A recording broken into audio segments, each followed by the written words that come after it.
Hello guys, आप सभी का स्वागत है हमारे यूट्यूब चैनल इंडियन सीखो सिखाओ में एक बार फिर से। और आज की इस वीडियो में आपको आधार से जुड़ी कुछ अपडेट्स के बारे में बताने वाले हैं कि आपको आधार कार्ड किस प्रकार से अपडेट करना है, किस तरीके से आपको देखना है कि आपका आधार कार्ड आपने कितनी जगह लगा रखा है, आपको आधार कार्ड से बैंक में डीबीटी लिंक किस प्रकार से करना है, आप अपने नाम, एड्रेस, जीओवी कितनी बार आधार कार्ड में चेक कर सकते हैं। ये सारी बातें हम आपको इस वीडियो में बताने वाले हैं, तो वीडियो के अंत तक बने रहें और घर बैठे ही ये सारी चीजें सीखने की कोशिश करें। DAI डालना है, सर्च करना है। पहले ऑप्शन पर आपको ओके करना है। उसके बाद में यहाँ पर लैंग्वेज आती है, जिस लैंग्वेज में आपको आसानी लगे सर्च करने वेबसाइट को आप वहाँ से कर सकते हैं। तो मैं यहाँ पर इंग्लिश चूज कर रहा हूँ। उसके बाद आपको पहला ऑप्शन जो माई आधार का ऑप्शन है उस पर अपना कर्सर लेकर जाना है और यहाँ पर ऑप्शन जो आपका है दूसरी रो में गेट आधार, इसके नीचे जो तीसरा ऑप्शन है डाउनलोड आधार, यहाँ पे ओके करना है। देन उसके बाद में आपको डैशबोर्ड वाले ऑप्शन पर क्लिक करना है। यहाँ पे सीधे डाउनलोड नहीं करना है, डैशबोर्ड पर ओके करना है। यहाँ पर जो थंब बना हुआ है, अंगूठे का निशान बना हुआ है, इसके नीचे लॉगिन का ऑप्शन है, इस पर ओके करना है। उसके बाद आपको अपना आधार कार्ड नंबर डालना है, फिर कैप्चा कोड डालना है और लॉगिन विद ओटीपी पे करना है। जैसे करते हैं आपके मोबाइल पर एक ओटीपी आएगा और यहाँ लॉगिन पर ओके करना है। जैसे आप लॉगिन पर ओके करते हैं उसके बाद गाइज आपके सामने इस तरीके का इंटरफेस खुल जाएगा जहाँ पर address update, download Aadhaar, order Aadhaar, PPC card, documents update, bank seeding status, lock unlock, biometric, generate virtual ID, report death of family member, offline EKYC, family member. तो ये जितने भी ऑप्शन हैं इन सभी ऑप्शंस के बारे में आज आपको बताने वाला हूँ, तो वीडियो में बने रहना तभी आपको समझ में आएगा। देखिए सबसे पहले हम यहाँ पर चेक कर लेते हैं, तीन ऑप्शन और देखें, पेमेंट हिस्ट्री, ऑथेंटिकेशन हिस्ट्री और आधार अपडेट हिस्ट्री। यानी यहाँ पर ये बताता है कि आपने जो पेमेंट है वो कितनी बार जमा किया है या नहीं किया है प्रेजेंट में। तो यहाँ पर मैंने कोई पेमेंट नहीं किया है तो मेरा यहाँ पर रिकॉर्ड बिल्कुल भी नहीं है। देन उसके बाद गाइज दूसरा ऑप्शन है ऑथेंटिकेशन हिस्ट्री। यहाँ पर ये बताता है कि आपने जो आपका फिंगर है कहाँ कहाँ आपने लगाया है या नहीं लगाया है। आप जब यहाँ पर चेक करते हैं तो यहाँ पर स्टार्ट डेट से एंड डेट, यहाँ पर शुरू की तारीख जब से आपका आधार कार्ड बना है और आज की तारीख डालकर जब आप इसको चेक करेंगे तो आपको पता लग जाएगा कि आपने कितनी बार अंगूठा लगाया। जैसे मान लीजिए मैं यहाँ पर ऑल कर रहा हूँ और यहाँ पर मैंने डेट डाल दिया है, मैं पिछले महीने का डेट डाल देता हूँ, 1 दिसंबर से, और करंट का डेट, आज का डेट डाल देता हूँ। अब यहाँ पेज ऑथेंटिकेशन हिस्ट्री में करता हूँ तो यहाँ सभी मैंने जितनी बार भी अपना OTP के माध्यम से किया है, कहाँ पर मैंने अपना आधार कार्ड कितनी जगह यूज़ किया है, पंजाब नेशनल बैंक में मैंने यूज़ किया है, UIDAI ऑनलाइन यूज़ किया है, CSC में यूज़ किया है, जहाँ जहाँ भी मैंने अपना अंगूठा लगाया होगा या OTP के माध्यम से मैंने लॉगिन किया होगा, यहाँ सारी डिटेल उस चीज़ की आ जाएगी। ठीक है। उसके बाद में आपका जो तीसरा ऑप्शन है आधार अपडेट हिस्ट्री, यहाँ पर आप जैसे ओके करते तो आपको बता दिया जाएगा कि आपने आधार कार्ड अब तक कितनी बार अपडेट कराया है। तो जैसा मैंने यहाँ पर मेरी डिटेल है, मेरा सबसे पहली बार जो आधार कार्ड बनाया है वो 22 फरवरी 2015 को बनाया है आधार कार्ड, और मेरा यहाँ पर डेट ऑफ बर्थ कुछ अलग है, 1/1996 है। देन उसके बाद मैंने आधार कार्ड में अपने अपडेट कराया 28/3/2017, यहाँ पर मेरा डेट ऑफ बर्थ मैंने चेंज किया।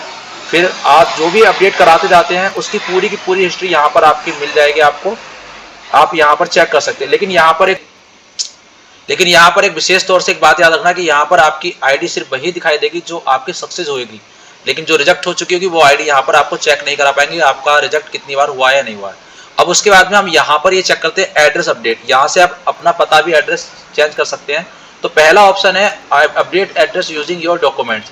यहाँ पर एक मोस्टली एक ऑप्शन आता है नाम, आप यहाँ पर पता लगता है कि आधार कार्ड में आप कितनी बार कितनी चीजें सही करा सकते हैं। नाम आप 2 बार अपडेट करा सकते हैं, डेट ऑफ बर्थ 1 बार अपडेट करा सकते हैं, जेंडर 1 बार अपडेट कर सकते हैं, और एड्रेस आप कितनी भी बार अपना एड्रेस अपडेट कर सकते हैं।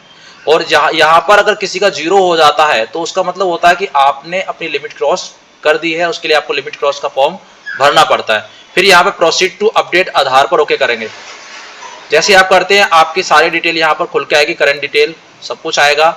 तो आप यहाँ पर एड्रेस अगर अपना संशोधन करना चाहते हैं तो यहाँ पर मकान नंबर, गली का number, locally area, landmark, pin code, ये और स्टेट, डिस्ट्रिक्ट सब भरने के बाद में आप मैनुअल करना चाहते हैं मैनुअल भी इसको कर सकते हैं। और उसके बाद नेक्स्ट करेंगे तो आपकी जो एड्रेस आप संशोधन करना चाहते हैं वो हो जाएगा। उसके बाद गाइज आपको वापस से आना है, आप यहाँ से अपना आधार कार्ड डाउनलोड कर सकते हैं। डाउनलोड आधार करने के लिए आपको यहाँ पर ये लिखा है do you want a mask Aadhaar. तो यहाँ पर इसका मतलब होता है अगर आप इस ऑप्शन पर टिक करते हैं तो आपका जो आधार कार्ड है वो शुरू के जो 8 लेटर हैं, 8 अक्षर हैं, वो आपके XXX आएंगे और जो लास्ट के 4 डिजिट है सिर्फ वो आपको दिखाई देंगे। तो आप इसको ऐसे भी डाउनलोड कर सकते हैं। उसके बाद यहाँ पर डाउनलोड पे ओके करेंगे। जैसे डाउनलोड पे ओके करते हैं आपका आधार कार्ड डाउनलोड हो जाएगा। देन गाइज उसके बाद में आप यहाँ पर आएंगे, आपको ऑर्डर आधार पीवीसी कार्ड। पीवीसी कार्ड का मतलब ये होता है कि जैसे कुछ लोग चाहते हैं कि हमारा आधार प्लास्टिक में आए, प्लास्टिक के कार्ड जैसा बनकर आए, तो आप यहाँ पर करते हैं। यहाँ पर जाने के बाद में आपको नेक्स्ट के ऑप्शन पर ओके करना होता है। यहाँ आपको जो ऑप्शन हैं वो दिए जाएंगे, उसके बाद आपको एक्सेप्ट करना होगा। एक्सेप्ट करने के बाद में यहाँ पर एक इंटरफेस देगा, आपको यहाँ पर ओके करना है और मेक पेमेंट। आपके सामने QR कोड के माध्यम से भी आप पेमेंट कर सकते हैं, नेट बैंकिंग के माध्यम से कर सकते हैं, जैसा चाहे आप पेमेंट कर सकते हैं। उसके बाद जो रिसिप्ट आपकी निकलेगी उसको आप संभाल के रखें, जिससे आप अपना स्टेटस चेक कर सकते हैं।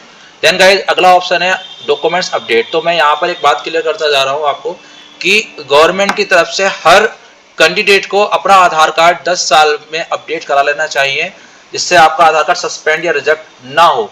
तो यहाँ पर अभी डेट दे रखी है, this service is free of cost till 14 मतलब 14 जून 2026 तक। यानी आप यदि आधार कार्ड अपडेट अभी अपना कराते हैं डॉक्यूमेंट्स के माध्यम से POI और POA, यानी POI कोई आपका प्रूफ ऑफ आइडेंटिफिकेशन, और एड्रेस के लिए POA का मतलब होता है प्रूफ ऑफ एड्रेस।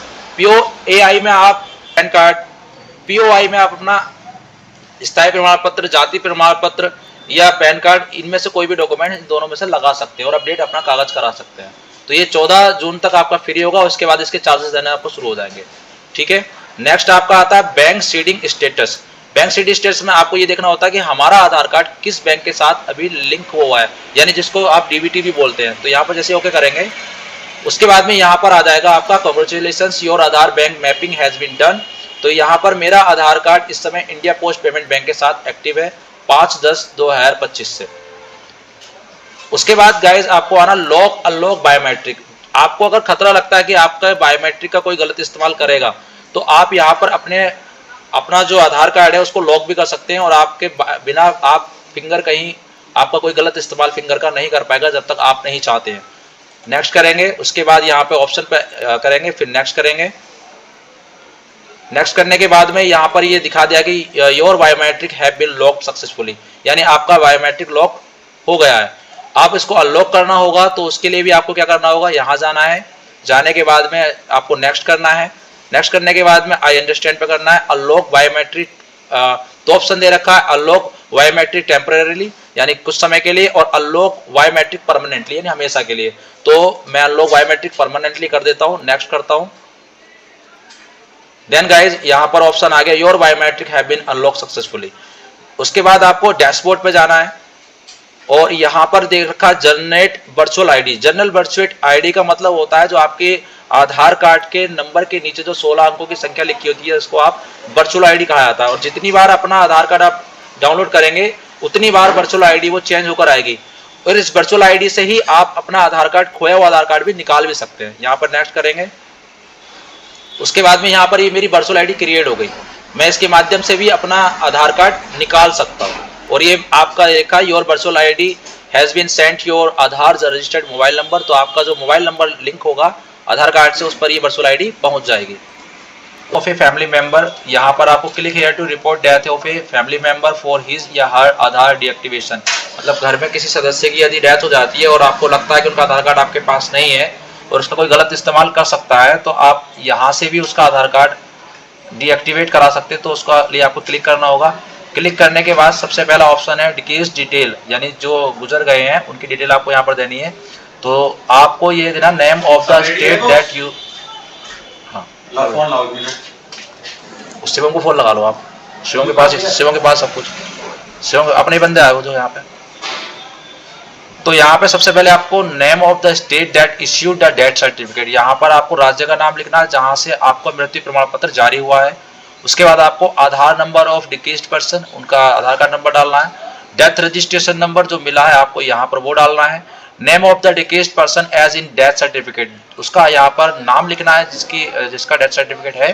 फिर यहाँ पर जेंडर, मेल अगर पुरुष है तो मेल, फीमेल है स्त्री है तो फीमेल।